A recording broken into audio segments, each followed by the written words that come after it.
കഴിഞ്ഞ ഫെബ്രുവരിയിൽ ADGP S. Sreejith Dubai സന്ദർശിച്ചതിലായിരുന്നു പരാതി. അനുമതിയില്ലാതെ വിദേശയാത്ര നടത്തി പോലീസ് യൂണിഫോമിൽ സ്വകാര്യ പരിപാടിയിൽ പങ്കെടുത്തു എന്നതായിരുന്നു ആക്ഷേപം. ഹൈക്കോടതി നിർദ്ദേശപ്രകാരം പരാതി പരിശോധിച്ച അന്നത്തെ ആഭ്യന്തര വകുപ്പ് അഡീഷണൽ ചീഫ് സെക്രട്ടറി ആരോപണങ്ങൾ തള്ളിക്കളഞ്ഞു. S. ശ്രീജിത്തിന് വിദേശത്ത് പോകാൻ അനുമതിയുണ്ടായിരുന്നു. പോലീസ് യൂണിഫോമിൽ പരിപാടിയിൽ പങ്കെടുത്തിട്ടില്ലെന്നും കണ്ടെത്തി. മറിച്ചുള്ള തെളിവുകളൊന്നും പരാതിക്കാരനായ ദിബിൻ ഇടവനയ്ക്ക് ഹാജരാക്കാൻ കഴിഞ്ഞിട്ടില്ലെന്ന് ചൂണ്ടിക്കാട്ടി റിപ്പോർട്ട് ഹൈക്കോടതിക്ക് കൈമാറി. ഈ റിപ്പോർട്ടാണ് കോടതി റദ്ദാക്കിയത്. S. ശ്രീജിത്തിനൊപ്പം പരാതിക്കാരനെ സംയുക്ത ഹിയറിംഗിന് വിളിച്ചതിലാണ് കോടതി അപാകത കണ്ടെത്തിയത്.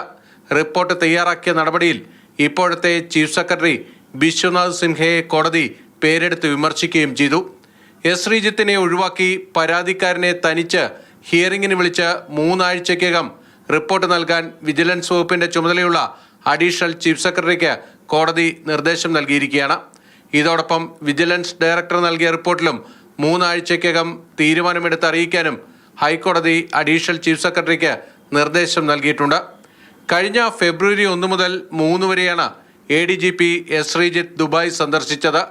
യാത്രാവിവരം മുൻകൂട്ടി അറിയിച്ച് അനുമതി വാങ്ങിയിരുന്നുവെന്ന രേഖകളും ഇതിനോടകം പുറത്തു വന്നിട്ടുണ്ട്. വിദേശയാത്രയിൽ അദ്ദേഹം പങ്കെടുത്ത ഒരു പരിപാടിയുടെ ദൃശ്യങ്ങളും പുറത്തു വന്നിട്ടുണ്ട്. ഇതിൽ പോലീസ് യൂണിഫോം ധരിച്ചിട്ടില്ലെന്നതും വ്യക്തമാണ്. ഇക്കാര്യങ്ങൾ മുൻനിർത്തിയാണ് S. ശ്രീജിത്തിനെതിരായ ആരോപണങ്ങൾ നേരത്തെ അഡീഷണൽ ചീഫ് സെക്രട്ടറി തള്ളിയത്. MR അജിത് കുമാറിന് പകരം S. ശ്രീജിത്തിനെ DGP റാങ്കിലേക്ക് സർക്കാർ പരിഗണിക്കുന്നതിനിടെയാണ് ക്ലീൻ ചിറ്റ് തള്ളണമെന്ന ആവശ്യവുമായി പരാതിക്കാരൻ ഹൈക്കോടതിയിലെത്തിയത്. മാതൃഭൂമി ന്യൂസ്, കൊച്ചി.